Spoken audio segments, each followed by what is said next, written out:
Olá, graça e paz. O tema da nossa conversa de hoje é guardando o seu coração.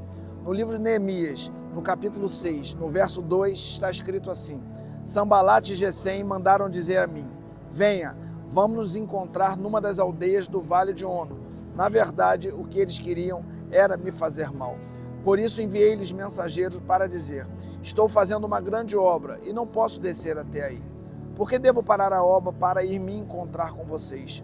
4 vezes eles me fizeram o mesmo pedido, mas eu lhe dei sempre a mesma resposta. Neemias, copeiro do rei, da cidade de Suzã, depois de receber a notícia que Jerusalém, sua cidade natal, estava em grande miséria, que as muralhas estavam em ruínas e os portões foram destruídos pelo fogo e que o povo daquela cidade passava por fome e humilhação, ele lamenta, chora e se põe em jejum e oração. Após clamar a Deus por direção e misericórdia, ele consegue apoio do rei, a quem servia, para ir a Jerusalém, com o claro objetivo de restabelecer a ordem da cidade. Com a ajuda do povo, eles iniciam um plano de reconstrução da muralha de Jerusalém. Mas naquela cidade tinham homens, Sanbalate, Tobias e Gesem, que não estavam interessados no bem dos filhos de Israel, a ponto de ficarem indignados com toda a movimentação que a reconstrução trazia. Mas isso não abalou a Neemias e nem a nenhum daqueles homens que estavam envolvidos e focados naquele projeto. Tanto que a palavra afirma que todos tinham ânimo para trabalhar e também tinham uma clara visão do que precisavam realizar. O texto narra um pouco mais à frente que Tobias, Sanbalate e Gesem, percebendo que não podiam mais parar Neemias, o convida para um encontro. E é nesse contexto que Neemias responde: estou fazendo uma grande obra e não posso descer até aí. Por que devo parar a obra para ir me encontrar com vocês? Neemias tinha uma visão, uma direção, um objetivo. Ele tinha um propósito e não se permitiu distrair. Não conseguindo paralisar a todos, eles estavam envolvidos na construção. Aqueles homens tentam mais uma vez uma aliança com Neemias, mas Neemias sabia que não podia se permitir se distrair e não aceita o encontro. Dessa forma, muitas vezes acontece assim em nossas vidas. Temos uma direção, uma visão, mas permitimos que distrações nos façam perder tempo. Permitimos que situações do passado voltem a fazer parte do nosso presente para nos tirar do foco, do propósito.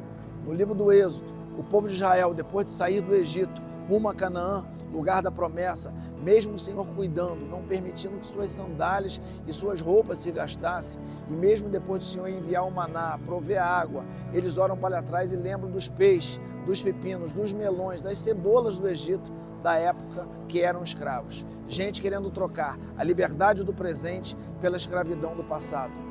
Tem gente que deixou uma vida de pecado, de distância dos preceitos de Deus e tempo depois permite que questões do passado voltem para o seu presente. Mas nós precisamos blindar o nosso coração e não permitir que nada nos tire do caminho da promessa. Aliás, o próprio Jesus, no texto relatado por Lucas, no capítulo 9, afirma que ninguém que põe a mão no arado e olha para trás é apto para o reino de Deus. Precisamos nos desligar do passado para vivermos o futuro que Deus tem reservado para nossas vidas. Nós precisamos encher a nossa mente, o nosso coração com a palavra de Deus, com as promessas de Deus e não deixar nenhuma brecha. Não podemos nos distrair com os fatos e com os comentários que normalmente temos ao entorno de nós. Não podemos dar ouvidos para quem não tem legalidade para acessar nossos corações.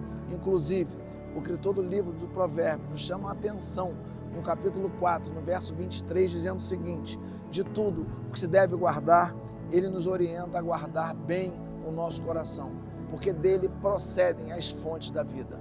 Não podemos permitir que o inimigo encontre espaço disponível para lançar setas de dúvidas em nossas mentes, nos nossos corações. E precisamos pisar fundo em direção a tudo aquilo que o Senhor tem nos direcionado.